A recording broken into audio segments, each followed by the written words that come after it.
did it. We did it.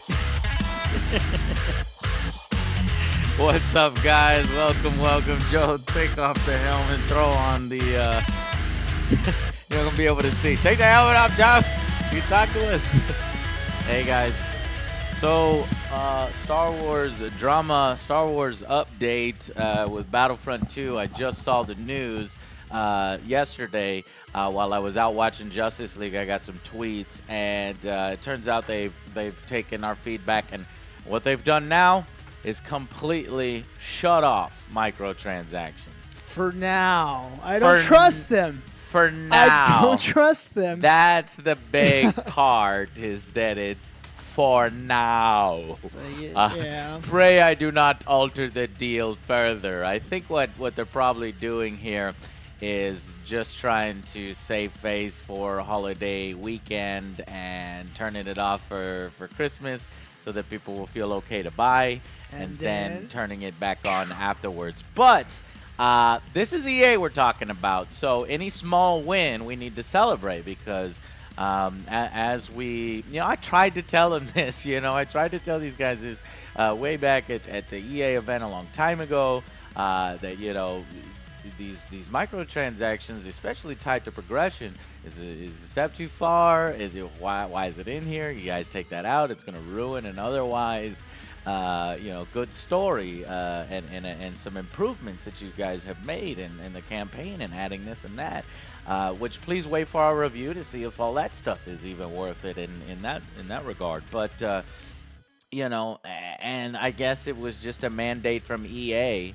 That they had to put in the microtransactions. I've shown you in a ton of other EA games, Need for Speed, Madden, Mass Effect multiplayer. The list goes on, especially this year. And they try to do it for Star Wars, and, I'm so happy that we finally said enough is enough. That you guys, enough is enough. Now, I was out there trying to get interviews, but it was mainly, Joe, in my opinion, this was going to happen with or without, us letting them know, because there was the Star Wars Battlefront 2 Reddit. You got to give a lot of credit to those guys for getting organized, and this Reddit right here. Essentially, you would think that this is, since it's the largest Battlefront community online, there'd be nothing but people on here defending it and doing these microtransactions. But no, this literally is central for where they organized, and I love it, man. It's Reddit is doing good things. So they were pretty much, they're the ones that did the calculations on how ridiculous it was. You remember, I tried to do some calculations in the beta a long time ago, guys, but I'm not a mathematician, and I knew shit was real wrong. They lost me whenever, unlocking that character is probably giving me 60 hours. Yeah, and that was before they did 60 hours. When I was telling them, your shit is broken, and then it was like, oh, we're gonna tweak it. They tweaked it, and then somebody from Reddit went in and saw that it was going to be X amount of hours and stuff. So, that was ridiculous. How long would it take you to kind of unlock everything if you never paid a dime on loot boxes?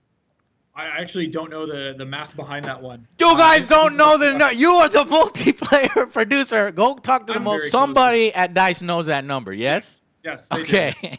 Well, give me that number, please. Tell me. I want to know, just to see if it's still outrageous. So that was crazy. Yeah. And then they did and then there was an article that came out, and some people are suspecting this guy's math, but I'm still thinking whether it's 4,528 hours. I still think it's around the 3,000 hours mark, even if you try to say that his math is wrong, ridiculous. even though his math is right. Even the price he came up with. And not only that, but his well, I think it's like his site is struggling to do it. But, and this is assuming that all cards are already possessed and they're already at level 3. This is all just to go to level 4 cards, the epic cards, which blows my mind, and it makes you think that he's lying and being unbelievable. But that again contributes to how fucked the system was about to come out. As if DICE didn't do any testing, as if QA people didn't say a goddamn word, or nobody said anything, And it's so, EA, man, they're like, all right, we can't say nothing. We had right to keep their jobs, and we had to say something, and I'm glad that we did, because this is real change. Gamers changed Battlefront. for the better. Is it good? No, it's not completely. Remember, I said baby steps at the end of my interview. I was like, first we're gonna get this out, then we're gonna get this, and then we're gonna get loot shit completely out. Well, we're on our way there. They turned it off. But the loot boxes obviously are still a part of progression. That's just the buying stuff that they've turned off. They'll probably turn on again. But I think imagine from how much negative feedback they've gotten and from this whole thing, I think that they can't possibly do this again for Battlefront 3 Oh. if they decide to do that. They need to learn real So quick. we've already had a lasting impact. What it probably is at this point is they made this game thinking they could get away with it, so the progression is tied there and they can't change it, because that would take weeks, months of development probably to switch everything around and go back to like normal unlocks and stuff like that. And it would probably expose how little content there really is in terms of customization and class customization, that kind of stuff. Besides star cards, because star cards is really the only thing there. I just don't like star cards. And I don't want to see star cards, but that's probably all what we're gonna get stuck with. So this game's already out, but I think for Battlefront 3, hopefully they've seen enough where they're not gonna do that. And if that's the case, if Battlefront 3 comes out and it's got none of this shit in it, and it gives us pretty much, it makes further progress towards the right side. We got a campaign. The campaign, in my opinion, is going good. There's some very disappointing things about it, and there's some very suspect missions that kind of suck. And I'll tell you more about that in the review. But at least it's there, at least they're working, at least they're trying. And there are moments where you feel Star Wars, you feel X-Wing versus TIE Fighter, you feel what it's like and what it could be like. And so that third game, they need that third game to really make that campaign perfect. And I think more people, now obviously there's going to be a segment of you saying, no, absolutely not. But I think more people would be accepting of cosmetics only, like so as long as Lucasfilms is the one that allows them to do that. And I'm also wondering if Disney has pushed back a little bit, because they've seen this blow up in their face and they're like, all right, EA, stop fucking with Star Wars. I'm getting so greedy. I hope that would be the case, but I don't know. I don't think they have any not that micro management going on. But if you look like, even the BBC aren't glossing over the fact that we've got all these microtransactions, and then everybody is talking about it. Not only is it in the Star Wars Battlefront 2 Reddit, but it's in all other sections of Reddit, with their own dank memes. Radio stations are reporting about suspected gambling in PC, so hopefully maybe mainstream television news channels will pick up on that.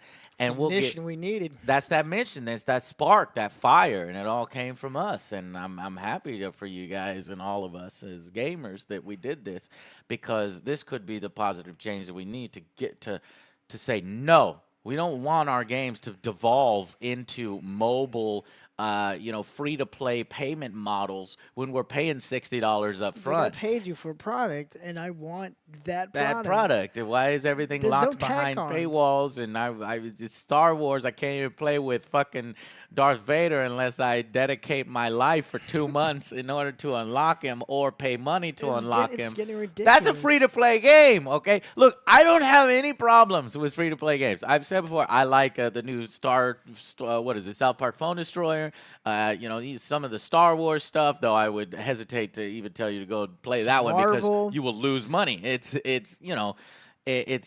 a little exploitative, but at least there it starts at $0 and you can, sort of figure out what you want to do. But asking somebody up front to pay and then pay some more and then pay some more and then pay some more and use those same greedy, manipulative models is wrong, in my opinion. So I'm so happy that we weren't gonna stand for it. The Star Wars fans weren't standing for it. Gamers weren't standing for it. We banded together and we said no. We pushed back enough to where EA is putting out these updates. So here's an update. Here's what we're doing. We're removing this. We're sorry. We never intended this. Yeah, you did. You knew what you were doing. Maybe not. Maybe not DICE. Maybe DICE just accepted it because EA was forcing it in every other game, and they were like, okay, I guess we'll do it if every other game is doing it. And then there are the ones to be like, oh shit. So where the fuck is Ghost Games, Need for Speed that they force it? Where the fuck is Madden? And they're like, okay, well, Tiburon Games was like, yeah, but it's Madden team, probably shouldn't sell it. Let's, none of that shit is changing. Those games aren't changing. It's only because we're getting the change here in Star Wars Battlefront, because those communities are so fucking pacified or non-existent in the case of Need for Speed that there's not going to be enough pushback. But when you fuck with Star Wars, when you fuck with Disney, when you fuck with fans who are organized and sort of smart to rally and do the social media stuff, we can actually get some change. So, basically, in summary, this is good for Star Wars Battlefront 2. It's good that EA gets kind of slapped in the face. Now, what they plan to do is kind of turn them off and wait until everybody calms down. But we have to keep strong. Now, there's a movement out there that says we're not gonna buy it. We're absolutely not gonna buy it and boycott it. And you guys can do that if that's your prerogative. But I have to still review the game because just so that you know, okay, this is what this game was all about in other areas except for the loot stuff. But what I'm hoping for is to see positive change in the future for the next game and the next games coming out from EA. That they'll never. I think they know they went too far. If we're playing devil's advocate, let's just say we're EA employees or on the dark side right now. They're like, well, we went too far. Turn them off for Christmas. Then turn them back on And for then surprise January. And then surprise attack. And now, young Skywalker, you will buy. Maybe that's what's going to happen, but we got to keep vigilant. But what I'm thinking is tying loot boxes to progression, especially in a multiplayer game where multiplayer is the main feature set for it, is a big fuck you. It is a big no-no, and they'll never do that again. If they do that again, let's rally again. At that point, if this shit shows up in Battlefront 3 the exact same way, loot boxes tied to progression, I will boycott it. Damn it. When it came out, I was like, oh, man, but I want to play. But if that shit, I'm going to fucking boycott it, and I'm going to tell everybody I know not to fucking buy that game. But we have to keep this momentum going. That's why we're saying right now, EA. Never give up. DICE. Never give up, never surrender. But EA and DICE, I'm telling you guys, and part of me is a huge Star Wars fan. I want to see these games succeed, so I want you to win. Don't do this again. The players will not stand for this same loot progression box system tied to multiplayer in Battlefront 3. Don't do it. Don't do it, guys. I'm telling you. So, all right, guys. Thank you guys so much for watching. Please stay tuned for the review. We still have to wait on delivery on a few more stuff. So I'm going to think that the review is probably going to take us another 1, 2, 3, something like 4 or 5 days just to get it together. Hopefully you've been watching our Twitch streams. You can get a quick opinion on what's going on there. Visit us at twitch.tv/AngryJoeShow, and we're going to continue to review the title. I still got to go through some of the arcade modes and stuff. Thank you guys so much for watching, and we will see you on the next Angry Joe Show. See you guys. Bye, guys.